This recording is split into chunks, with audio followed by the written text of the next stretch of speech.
Assalamualaikum warahmatullahi wabarakatuh.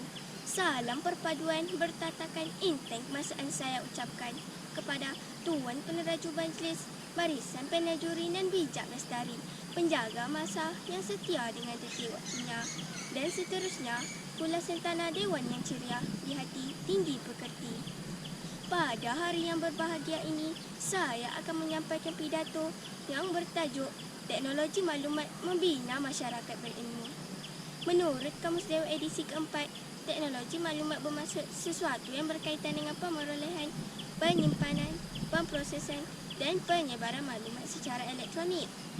Masyarakat berilmu bermaksud kelompok individu yang mempunyai pengetahuan dan kepandaian. Pembudayaan ilmu dalam era globalisasi memerlukan pengetahuan dan amalan berterusan agar tidak disifatkan sebagai katak di bawah tempurung. Sememangnya, teknologi maklumat dapat memupuk budaya ilmu di dalam diri kalangan masyarakat. Pula sentana Dewan yang saya muliakan, indikator saya yang pertama adalah teknologi maklumat sebagai pengakses maklumat yang efisien. Masa itu emas.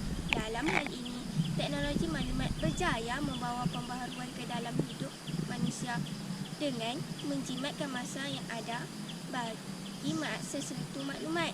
Misalnya, hanya beberapa saat yang diambil oleh enjin carian untuk memaparkan beribu-ribu atau berjuta-juta maklumat yang berkaitan dengan kata kunci yang ditaip, jika dibandingkan dengan masa yang entah berapa lama yang akan diambil bagi mendapatkan jumlah yang sama daripada buku-buku. Apabila terdapat kemudahan seperti ini, maka dengan sendirinya seseorang akan berminat untuk mencari maklumat, kerana semua yang mereka mahu boleh didapati dengan hanya satu klik sahaja. Secara tidak langsung, mereka dapat memupuk budaya ilmu dalam diri mereka. Keluarga Dewan Penggerak Wawasan, indikator saya yang kedua adalah teknologi maklumat sebagai alat pembelajaran dan pengajaran yang kondusif. Atas sebab inilah Kementerian Pelajaran Malaysia telah membelajarkan berjuta-juta ringgit bagi menghasilkan CD-ROM untuk digunakan pada waktu pembelajaran dan pengajaran di sekolah-sekolah. CD-ROM ini ternyata lebih berkesan kerana murid-murid dapat memahami sesuatu topik dengan lebih mendalam. CD-ROM ini berjaya mewujudkan suasana pembelajaran yang menyeronokkan serta membantu guru-guru untuk mengendalikan proses pengajaran mereka. Pula sentana Dewan yang saya hormati, indikator saya yang ketiga adalah teknologi maklumat sebagai wahana mewujudkan masyarakat yang berilmu. Pembelajaran merupakan proses panjang hayat.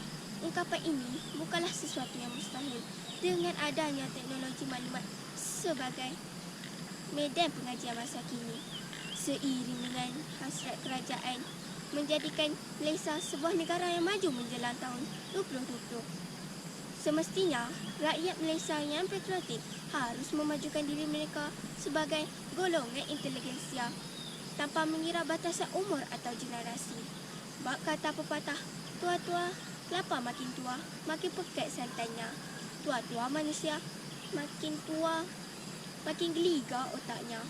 Dengan adanya teknologi sebagai pemangkin peningkatan kualiti manusia, pasti kita tidak akan mempunyai sebarang kekangan untuk memajukan nusa kita yang tercinta ini. Pula warga Dewan yang saya muliakan, indikator saya yang keempat adalah teknologi maklumat sebagai alat batasan kemahiran. Contohnya, tulisan Braille boleh digunakan untuk membantu golongan cacat penglihatan dan membaca untuk menggunakan kemahiran yang mereka ada. Rumusannya, teknologi maklumat telah membuka dimensi baru dalam bidang ilmu. Bak air laut tidak pernah kering. Dalam dunia yang kompetitif ini, semua individu berlumba-lumba untuk melengkapkan diri mereka dengan ilmu. Sekian saja pidato saya kali ini. Terima kasih. Assalamualaikum warahmatullahi wabarakatuh.